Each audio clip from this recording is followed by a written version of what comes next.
Hello and welcome to this video. Just a spoiler alert, there's a bit of a fun bit at the end of this video. You're gonna laugh. My name's Jolene. This is the YouTube space for live art journaling and self-development on Facebook, and this particular page is in celebration of International Women's Day 2020, and I'm going to work in my junk journal again. I thought what I would do today to celebrate International Women's Day was construct a page where I begin with something a bit ugly and I end up with something beautiful. I'm not going to show you one by one the bits and pieces that I use because there's a lot, so I'm writing a list here, and at the end of this section of the video you can perhaps take a screenshot if you're watching this on your phone, and then you'll see what I use. Spoiler alert, I hadn't done a page like this before. It's an experiment, and let's just say this video needed a whole lot of editing. There was a lot of learning going on here. It truly was a project that took me from ugly to non-believing to lack of faith to finally getting it right. But heck, that's what being a woman is all about, isn't it? It's kind of going through that life journey. Anyhow, what we're going to do, I decided that I was going to use some products that I never use because personally I just never get on with them. So I've got these gelatos here and this Think clumpy old ink that I bought in a car boot sale ages ago. So I figure out I'll do what everybody else does with gelatos. I scribble all over my page, and then I get my gesso out and I build up some layers with gesso. Now I have to say I didn't hate it as much as I thought I would. It certainly gives a nice kind of grungy feel. I built up lots and lots of layers, as you'll see, using the gelatos first and then the ink. But you know, if you wanted to have a go at this, essentially what you're trying to do with these 2 pages is construct something a bit ugly. Now, just to say, you can see on the right hand side there I have put a magazine page underneath the spread. You are going to need, in fact, 2 pages, because that page on the right I'm going to sew it to the page underneath it, but you'll see me do it.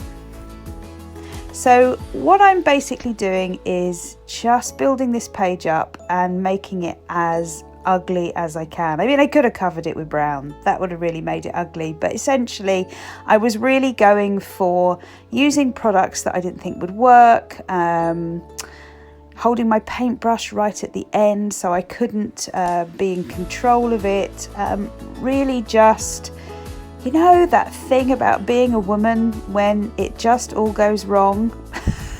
I wanted to make that happen. Can you believe it? And the strange thing is, as you'll see at the end of this video, I did make it happen unconsciously as well. So anyway, keep watching.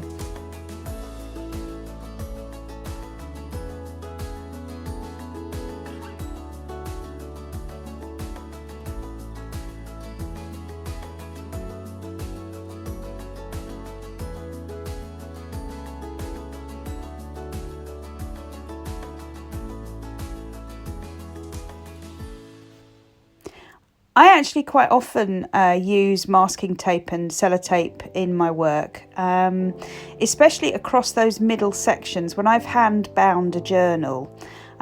Just putting some strips along those middle sections just helps it kind of all stick together. And as I said, this page is as grungy and as ugly as I can make it, so I've not even stuck those bits down straight. I'm normally really quite strict about having things either horizontally or vertically, and you can easily tell I've not done that this time.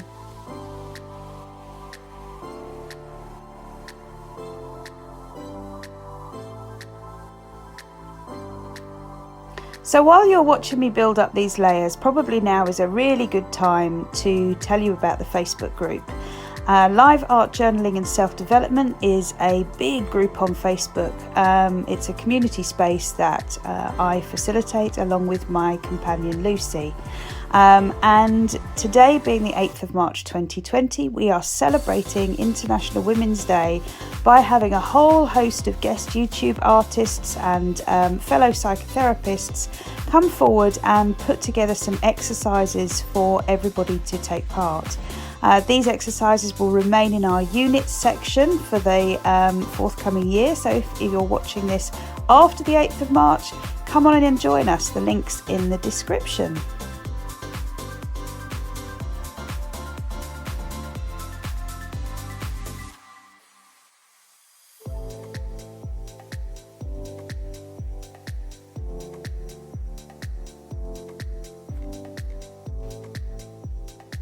Oh, I really hated this page when I'd finished it. There was just far too much going on, but that's what I wanted. So here you can see that I'm cutting off a strip on the right hand side, at least kind of an inch wide really. You'll see why later on. And I've got some hardboard here. This is actually mount board, a little strip that I've got left over from doing some artwork mounting. And I cover that up with a glue stick that on, and then I always use a little roller just to press that down to keep it glue. And then I put that to one side to let that dry. So I'm now going to take my bookbinding awl and a thick kind of glossy magazine, and I'm going to make two horizontal rows of holes, which I'm going to use to sew some embroidery thread through. What I'm actually making here is 3 pockets. Now, spoiler, of course, if I'd been much more sensible, what I would have done before I do the next bit, which is sew the embroidery thread on, I would stick some double-sided sticky tape to the top and bottom of the page to stick those two top and bottoms together. But I don't. I leave that right to the last minute, and kind of doing things a bit cack-handed becomes a bit of a theme of this page. You'll see at the end.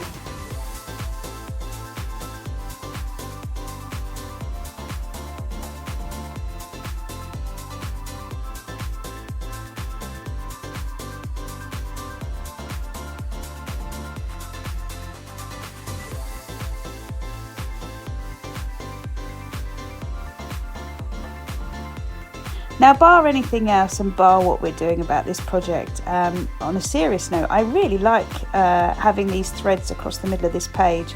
And actually what happens is that really messy, grungy page starts to have some purpose, because those threads kind of break things up a little bit.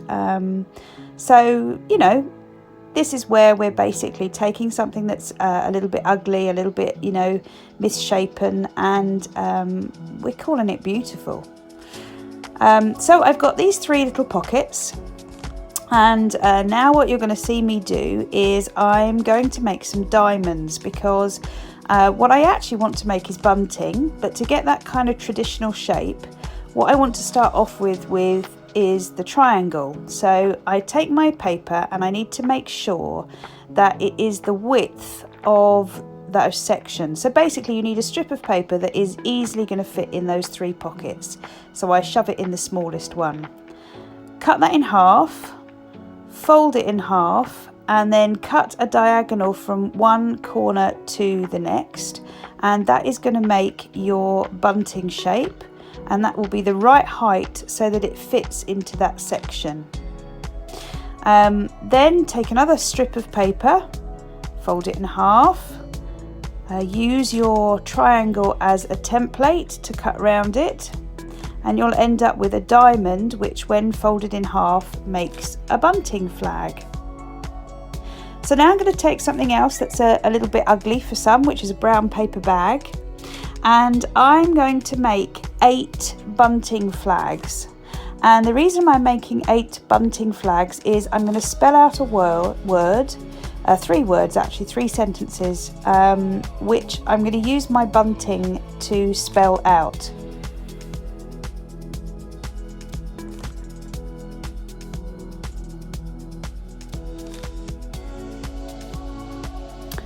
So I've got my little bunting triangles, some glue, and I've spelt out the words "I am beautiful" in various sections. Now, beautiful is such a long word. If we gave each letter a piece of bunting, we would need a long strand. So I've separated that into groups of letters. I've got a load of washi tape here, and what I do is I take my bunting sections and I put them on a piece of white paper just to decorate them, and this means that I can keep them on that paper. They don't float around. We all know what it's like when you're doing these little twiddly things, everything gets lost on your desk. So this way it stays on my desk. Now note, I'm not actually sticking the flags together yet. That's going to happen once I've got the string in my journal. We've got a whole little clever bit of tomfoolery coming on in a minute, and I warn you, it's a bit fiddly.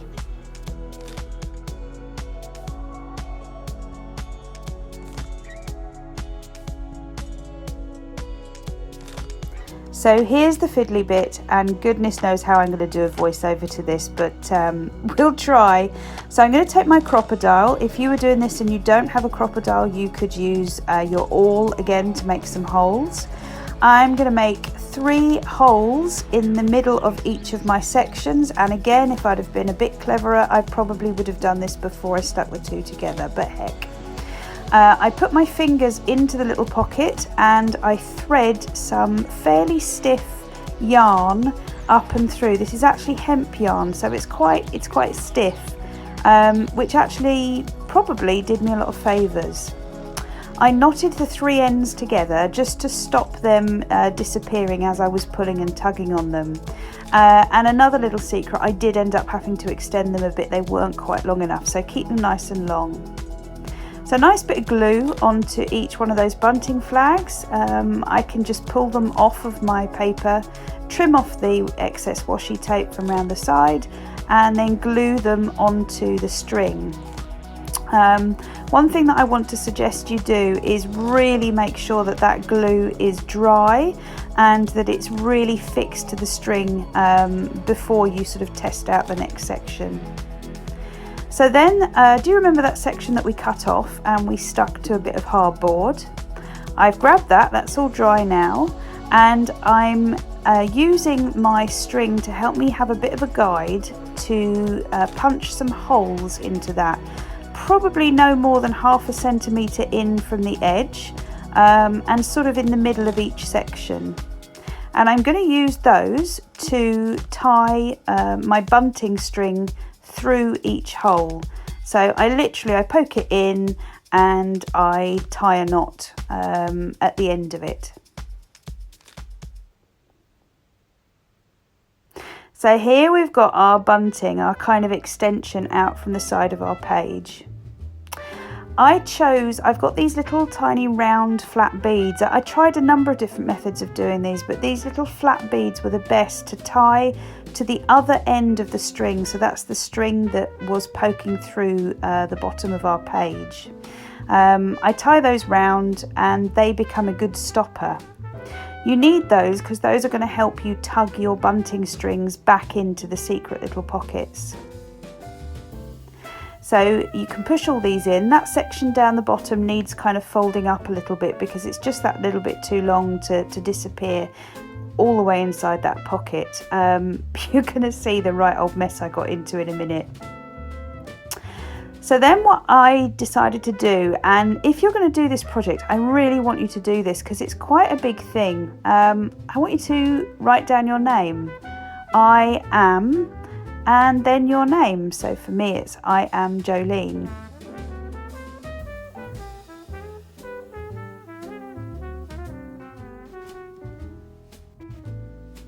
It's quite something to say your name out loud. It's quite empowering. So this page has all been about taking something a little bit ugly and a little bit tricky and making a lovely little banner, and there it is. Now, thank goodness for editing because, well, sometimes things kind of don't go as smoothly as you wish they would.